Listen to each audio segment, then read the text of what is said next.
প্রচণ্ড গরমে দিনমজুর, মুদির দোকানদার, কাঁচা তরকারির দোকানদার এবং অফিস আদালতে চাকরি করা মানুষদের জন্য গরমজনিত অসুস্থতা থেকে বাঁচতে কিছু করণীয় আজকে আলোচনা করা যায়। কি বলেন? শুরু করি তাহলে, হ্যাঁ? যারা আসলে দিনমজুর, শ্রমজীবী মানুষ, তাদের জন্য কিছু পরামর্শ আর কি। এ সময় আসলে কাজ না করাই ভালো। এ সময় মানে দুপুর ১২টা থেকে বিকাল ৩টার মধ্যে। সম্ভব হলে কাজের সময় ভোরে বা বিকেলের দিকে পরিবর্তন করুন। একটা মাথায় টুপি, গামছা বা সাদা কাপড় দিয়ে ঢেকে রাখতে পারেন। আর যদি বেশি সম্ভব হয় তাহলে ছাতা ব্যবহার করতে পারেন আপনারা। এটা কিন্তু বলছি দিনমজুর এবং শ্রমজীবী যারা মানুষ তাদের জন্য বলছি। কাঁচা পেঁয়াজ, দই, ফল, বিশেষ করে যদি এই সিজনে তরমুজ, শসা, আমলকি এগুলো পাওয়া যায় তাহলে এগুলো খেতে পারেন। এগুলো খেলে শরীর ঠান্ডা থাকে। আর যতটা সম্ভব ছায়া বা ঠান্ডা জায়গায় বিশ্রাম নিন। যেমন আপনি যদি ক্ষেতে কাজ করেন তাহলে আশেপাশে যদি গাছ থাকে সে গাছের নিচে কিছুক্ষণ পর পর আশ্রয় নিন। না হলে কিন্তু হিট স্ট্রোক করার সম্ভাবনা থেকে যায়। কিছু বর্জনীয় কাজ আছে, সেটা হলো খালি পেটে কাজ করবেন না, কালো বা ঘন রঙের কাপড় পরবেন না, বেশি চিনি বা কোল্ড ড্রিঙ্কস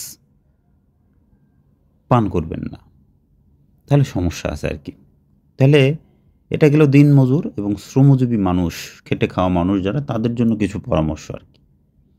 আর যারা মুদির দোকানদার, কাঁচা তরকারির দোকানদার, তাদের ক্ষেত্রে কিছু পরামর্শ দেই। সেটা হলো দোকানে ছায়া ও বাতাস চলাচলের ব্যবস্থা রাখুন।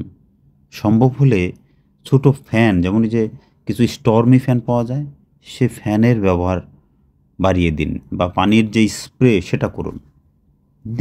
দিনে ৩ থেকে ৪ বার মুখ ধুন, শরীরের উন্মুক্ত অংশে পানি দিয়ে মুছে নেন ভেজা গামছা দিয়ে, তাহলে ভালো হয়।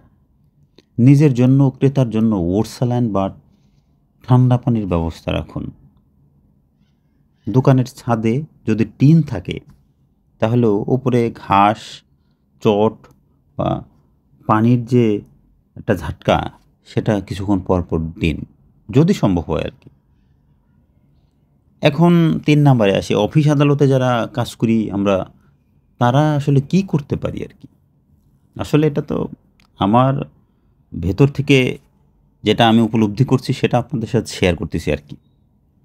অফিসে যাওয়ার সময় হালকা রঙের সুতির পোশাক পরুন।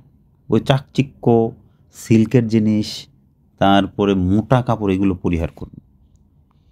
ট্রাফিক বা রোদে হাঁটলে ছাতা বা সানগ্লাস ব্যবহার করতে পারেন।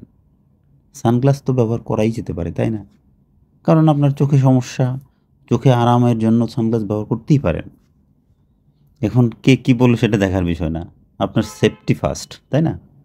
অফিসে খালি পেটে না বসা, দিনে কয়েকবার পানি পান নিশ্চিত করতে হবে আপনার। তারপরে যাদের মানে অফিসে এসি নাই আর কি, তারা জানালা খোলা রেখে বায়ু চলাচলের যে ব্যবস্থা সেটা নিশ্চিত করতে পারেন। তবে কিছু বর্জনীয় কিন্তু আপনাদের ক্ষেত্রে জিনিস আছে। সেটা হলো ওই অফিসে থাকলে কি হয়, আমরা বারবার চা খাই আর কি, কফি খাই। এগুলো কিন্তু ডিহাইড্রেশন বাড়ায় আর কি। এগুলো আমাদের পরিহার করতে হবে। রোদে ঘেমে এসে সঙ্গে সঙ্গে ঠান্ডা পানি খাওয়া যাবে না, এতে হিতে কিন্তু বিপরীত হতে পারে। এখন আসলে সাধারণত সবার জন্য যেটা কিছু পরামর্শ, সেটা হলো দিনে অন্তত ৩ থেকে ৪ লিটার পানি পান করা। বিশেষ করে এই যে এখন যে একটা তাপ প্রবাহ চলতেছে বাংলাদেশের উপর দিয়ে, এই টাইমে আর কি। সহজে পচনযোগ্য খাবার যেগুলো, ঠান্ডা ও পানি সমৃদ্ধ খাবার যেগুলো, সেগুলো খাওয়ার চেষ্টা করা। আর ঘুমের কথা যদি বলি, পর্যাপ্ত ঘুম শরীরকে কিন্তু ঠান্ডা রাখতে সাহায্য করে। আর যেটা মানে আমরা যেটা আশঙ্কা করি, এতগুলো পরামর্শ যেগুলো দেয়া, সেটা হলো হিট স্ট্রোক। এই হিট স্ট্রোক বা মাথা ঘোরালে ওরসালাইন বা ঠান্ডা পানি বা ঠান্ডা কোনো জায়গা বা ছায়ায় বিশ্রাম নেওয়ার ব্যবস্থা করতে হবে। সুতরাং এগুলো মেনে চললে আসলে হঠাৎ কোনো বড় দুর্ঘটনা থেকে আমরা বাঁচতে পারি। ভালো থাকবেন দর্শক। ভালো লাগলে ভিডিওটি শেয়ার করবেন। আসসালামু আলাইকুম।